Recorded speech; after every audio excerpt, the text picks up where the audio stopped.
I finally figured out what actually happened to the smiling critters. This information wasn't found in a VHS tape, and it's shocking no one else has discovered it. You're not going to believe that something so simple held the key to solving Poppy Playtime's biggest mystery. The new areas in Chapter 3 have proven to be some of the best places to find secrets, but since these areas are so expansive, you're bound to miss some crucial details. The Playcare Hub holds some big hints that you normally wouldn't notice from the ground level. For instance, this building has some statues engraved at the top, which we know are the smiling critters. But it's not until we move the camera closer that things take a dark turn. The critter that draws our attention first is of course Dog Day. He's taken the middle spot as the leader of the group, but there's something he's holding that we never see anywhere else. He appears to be holding a staff with the letter P etched into one of the ends. Now this P could have multiple meanings. It could represent the P in Playtime Co, or it could reference P as in Poppy. But why would Dog Day hold something that would symbolize another toy? The characteristic seems more fitting for another one of the smiling critters. If you recall, both Dog Day and Poppy have cooperated before in the past. We even know that they keep in close contact thanks to what Dog Day tells us in his prison. He specifically refers to us as Poppy's angel, which has an unmistakable religious tone. This same religious tone is mirrored in his statue, where Dog Day stands elevated above others, encircled by what can be interpreted as a halo. It's quite possible that Dog Day and Poppy contrast the relationship of Catnap and the prototype, good versus evil. Dog Day could potentially worship Poppy in the same way Catnap worships the prototype. While Dog Day won't go to the same lengths that Catnap did, it's possible he views Poppy as his only hope. Catnap's main reason for following the prototype is to be free. He wants freedom for himself and freedom for all his fellow orphans. Dog Day, on the other hand, wants to put a stop to the prototype's reign, which in turn would give everyone freedom. And while on the topic of Catnap, there's a huge distinction for only a statue. Unlike the rest of the critters, Catnap is found lurking at the top away from everyone else. If you weren't paying attention, you might not have noticed him. His seclusion is no doubt a reference to the rift he would later cause in the group. Not to mention, this is probably the first time we ever see Catnap without a full smile. His positioning also references how he goes about dealing with his enemies. There's plenty of space next to Dog Day, but he's purposely placed himself where he can get the jump on others. It's likely that this was done intentionally by the developers as their way of hiding future events in plain sight. But that's just 2 of the 8 smiling critters, and pales in comparison to what we're going to talk about next. If we look on the left, we can see statues of Kickin' Chicken and Crafty Corn, but if we take a closer look, we can see that they are holding hands. This is one of the few pieces of evidence that shows the deeper relationship between the critters. Everyone remembers Kickin' Chicken's famous cardboard cutout. He was one of the few smiling critters brave enough to step foot outside. He did so with an unknown person as they ventured into the aftermath of the Hour of Joy. Hey, I'm Kickin' Chicken! Wanna go outside and hang out? It's looking pretty rad outside. I've never been outside before. Will you come with me? I'm scared. Here, follow me. I'll step out first. Kickin' is very afraid, but despite his fears, he finds the courage to step outside since he's not alone. It's safe to say that the person with Kickin' was most likely someone very close to him, someone he's known for years and would probably trust with his life. Unfortunately for him, that trust might have been misplaced, as we know his cutout ends with a terrifying scream. Crafty Corn could officially be the person that accompanied Kickin' Chicken, and with this information in mind, her cardboard cutout is a dead giveaway.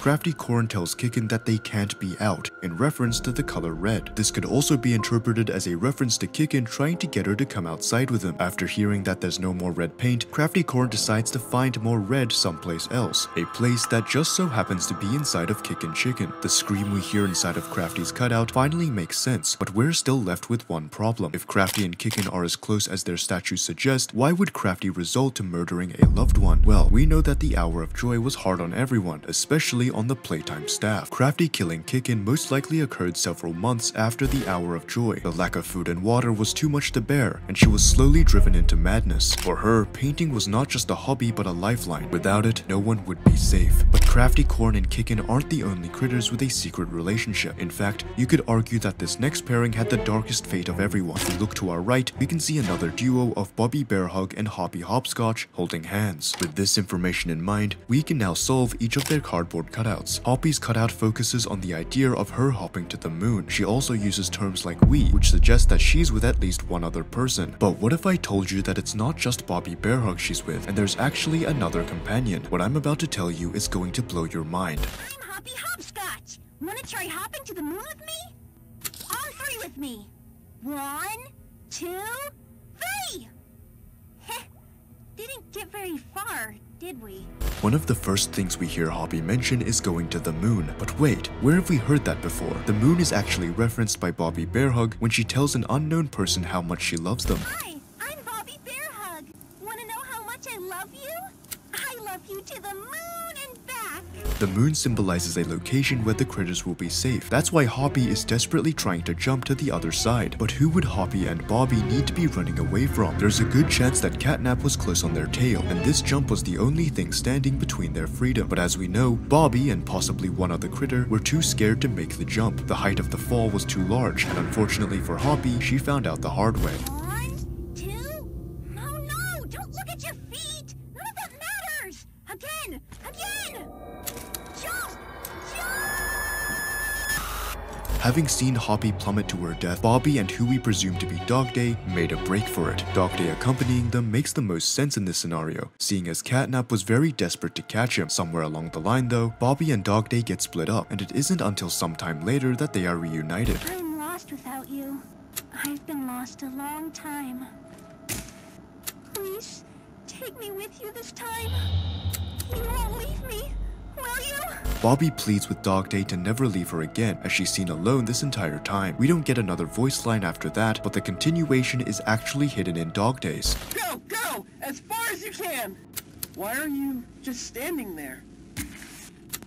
You can't be here. You can't stay. It's always been assumed that Dog Day was talking to the player in order to get us to escape. This theory made sense since he would be warning us about Catnap. However, Dog Day was never talking to us, and instead he was talking to Bobby. Bobby was hesitant to leave Dog Day, despite him telling her that she couldn't stay. Dog Day was being hunted down by the prototype and didn't want Bobby to be caught in the mix. He questions her, why are you just standing there? Because he's surprised that Bobby is so lonely she's willing to put herself in danger. Dog Day's cutout ends with the longest scream out of all of them, since he was inevitably caught by Catnap. As for Bobby, she's still out there, roaming the deserted Playtime factory, afraid and with nobody to love. Let us know your theories in the comments below. Was Crafty the one to kill Kickin' Chicken, or did she kill a different critter? Was Bobby Bearhug speaking to Dog Day? And is it possible he secretly worships Poppy? If you enjoyed watching this video, then hit the like button, subscribe to the channel, and ring the bell icon so you'll always stay tuned with more of such content. Thanks for watching, and we'll see you next time.